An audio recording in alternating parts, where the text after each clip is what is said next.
एक और बड़ी खबर है जिसका असर हुआ है और अमरीश मेरे साथ इस खबर पर बने हुए हैं। पहले खबर बता दें आपको। फसाई की दरअसल 43वीं बैठक में खाद्य सुरक्षा और मानक नियमों को सरल और कारगर बनाने के संशोधनों को मंजूरी दी गई है। इन संशोधनों को अगर अंतिम रूप दे दिया जाएगा उसके बाद खाद्य उत्पादों के लिए केवल फसाई प्रमाणीकरण ही अनिवार्य होगा और बैठक में जो उत्पादों की नियामक स्वीकृति जो है उसके लिए तमाम जो तरीके हैं अलग अलग तरह की तरीकों को अपनाने के लिए पहली और एक डिटेल्ड नियमावली भी मंजूर कर दी गई है। अब ये जल्दी आएगी, लेकिन एग्जैक्टली इस खबर के मायने क्या हैं अमरीश से समझते हैं।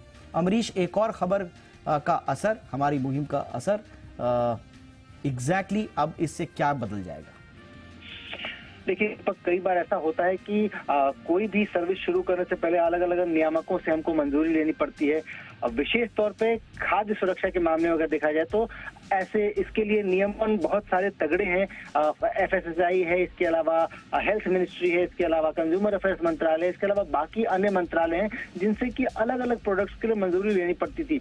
और यही सबसे बड़ा कंफ्यूजन था उत्पादक के लिए भी और कंज्यूमर के लिए भी। कंज्यूमर को भी ये नहीं पता होता था कि अगर हमने ग्रीन मार्क देख ले तो क्या ये वेजिटेरियन है या नहीं, ये हेल्दी है या नहीं, ये रेड मार्क हो गया तो ये नॉन वेजिटेरियन है, ये हेल्दी है कि नहीं, ये प्रोसेस्ड फूड है या फ्रोजन फूड है।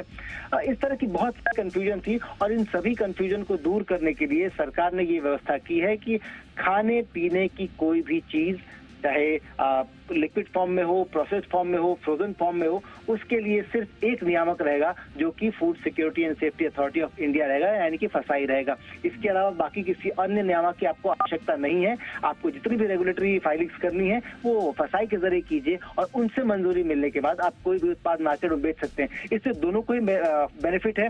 पहला तो कंज्यूमर को बेनिफिट ये है कि उसके पास कोई कंफ्यूजन नहीं रहेगी। अगर उसने देख लिया कि इसमें फसाई की मंजूरी है, उसकी वेबसाइट पे ये प्रोडक्ट दिख रहा है, यानी कि ये प्रोडक्ट ऑथेंटिक है, सर्टिफाइड है, आप इसको कंज्यूम कर सकते हैं। इसके अलावा उत्पादक के तौर पे अगर हम देखें तो वो सारी कंफ्यूजन अब दूर होने वाली है।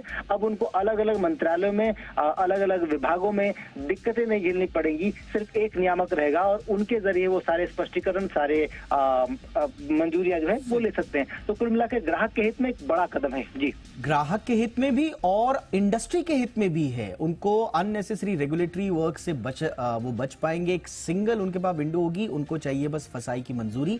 फसाई अपना पूरा होमवर्क करके अगर उनको सर्टिफिकेशन दिया तो वो मान्य होगा। और कंज्यूमर के लिए तो है ही, अब जो अलग अलग उत्पाद हैं उनमें अलग अलग सर्टिफिकेशन को लेकर कंफ्यूजन नहीं होगा। तो एक इन्फॉर्म डिसीजन लेने में एक कंज्यूमर के लिए भी अच्छी बात, इंडस्ट्री के लिए भी अच्छी बात, काफी अच्छा कदम फसाई का। सिंगल सिस्टम हो गया है सर्टिफिकेशन का आने वाले दिनों में। बहुत बहुत शुक्रिया अमरीश इस तमाम जानकारी के लिए।